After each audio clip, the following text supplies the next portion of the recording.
Right now, as you watch this video, something impossible is happening. You're experiencing consciousness, but according to groundbreaking research released just weeks ago, what you think you know about your own mind is completely wrong. Stay until the end, because what I'm about to show you will shatter everything you believe about who you really are. In August 2024, Harvard researchers made a discovery that went viral across social media. They found hidden consciousness in brain-injured patients who appeared completely unresponsive. 1 in 4 patients with severe brain injury who appeared unresponsive were able to respond to instructions covertly. But that's just the beginning. Just last month, scientists completed what they're calling an epic Brain Showdown, a 7-year experiment that was supposed to settle the consciousness debate once and for all. An experiment 7 years in the making has uncovered new insights into the nature of consciousness and challenges 2 prominent, competing scientific theories. The findings imply that while the prefrontal cortex is essential for reasoning and planning, conscious experience may depend more heavily on sensory processing and visual perception. The results. Both leading theories of consciousness were wrong. And here's what's really mind-blowing. The evidence is mounting that your consciousness, your very sense of you, might not actually be produced by your brain at all. Think I'm crazy? Let me show you the science that's turning everything upside down. Let's start with something that should terrify you. You're not actually solid. The atoms making up your body? They're 99.9999% empty space. You're essentially a ghost made of quantum fields pretending to be human. But here's where it gets weird. Quantum physics shows us that particles don't even have definite locations until they're observed.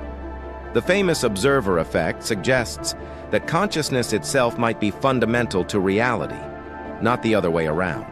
Nobel Prize-winning physicist Roger Penrose and anesthesiologist Stuart Hameroff believe quantum processes in brain microtubules bridge the gap between matter and consciousness. But what if they have it backwards? What if consciousness isn't emerging from matter, but matter is emerging from consciousness? Neuroscientist David Chalmers calls it the hard problem of consciousness. Despite mapping every neuron, despite understanding brain chemistry, we still can't explain the simplest thing: why there's an inner movie playing in your head right now. How does electrical activity in gray matter create the vivid experience of seeing red, feeling love, or tasting chocolate?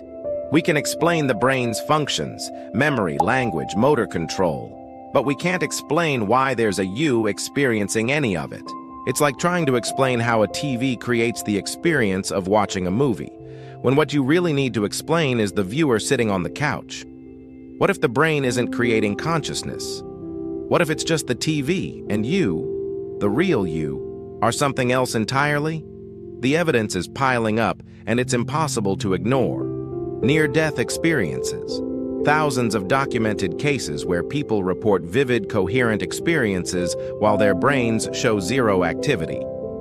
They describe floating above their bodies, having conversations with deceased relatives, experiencing life reviews, all while supposedly unconscious. Dr. Pim van Lommel studied over 300 cardiac arrest patients. Many reported experiences during times when their brains were functionally dead. One patient accurately described conversations happening in distant rooms while he was clinically dead. But it gets stranger. Cases of hydrocephalus, where people have virtually no brain tissue, yet live normal lives with normal intelligence. One case studied by neurologist John Lorber showed a man with an IQ of 126 who had only 5% of normal brain tissue. How do you think with no brain to think with? Then there's terminal lucidity. Alzheimer's patients who've been lost for years suddenly becoming crystal clear and lucid just days before death. Their damaged brains haven't healed, yet somehow consciousness returns in full force. It's as if consciousness was there all along, just waiting for the right conditions to shine through. Cognitive scientist Donald Hoffman has a radical theory that's gaining serious traction. He says everything you see, your body, your brain, even space and time itself, is just a user interface, like the desktop on your computer. When you see a file on your desktop, you're not seeing the actual electrical patterns in your computer's memory. You're seeing a simplified interface designed to help you interact with something far more complex underneath. Hoffman argues that evolution shaped our senses not to show us reality, but to keep us alive. Just like a computer interface hides the complex code beneath, our brains hide the true nature of reality beneath a survival-focused interface. Your brain isn't creating consciousness. It's like a VR headset that consciousness uses to experience this reality. And here's the kicker. Recent experiments by Dean Radin showed that focused meditation could actually alter quantum particle behavior from thousands of miles away. Consciousness isn't just observing reality, it's actively shaping it. The implications are staggering. If consciousness is fundamental and our brains are just interfaces, then who you really are extends far beyond your physical body. Here's what's remarkable.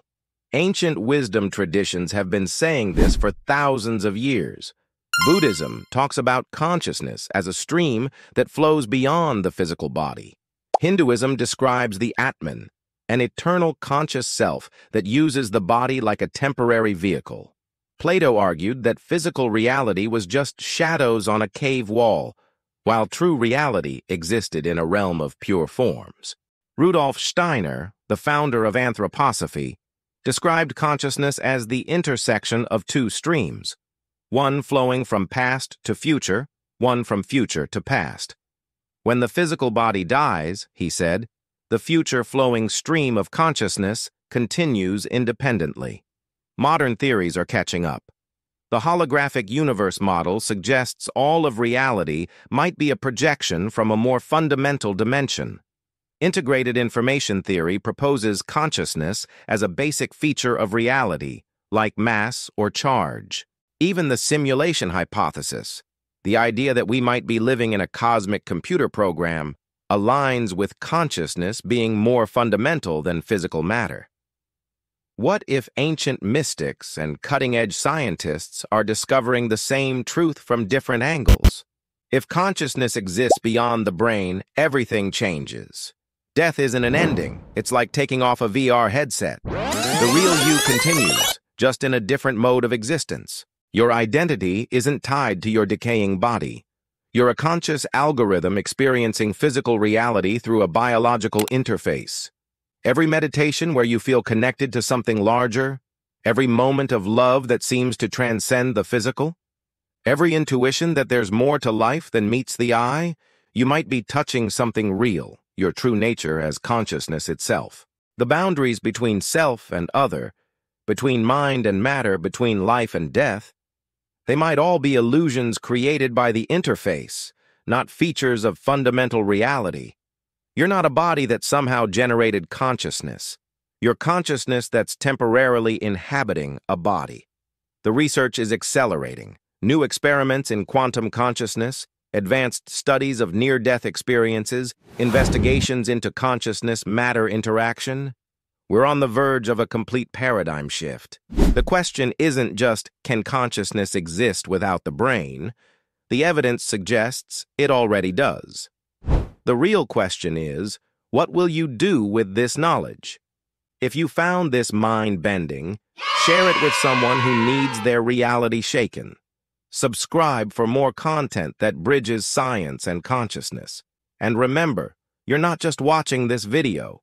You're a conscious being having a temporary human experience, waking up to who you really are. The journey has just begun.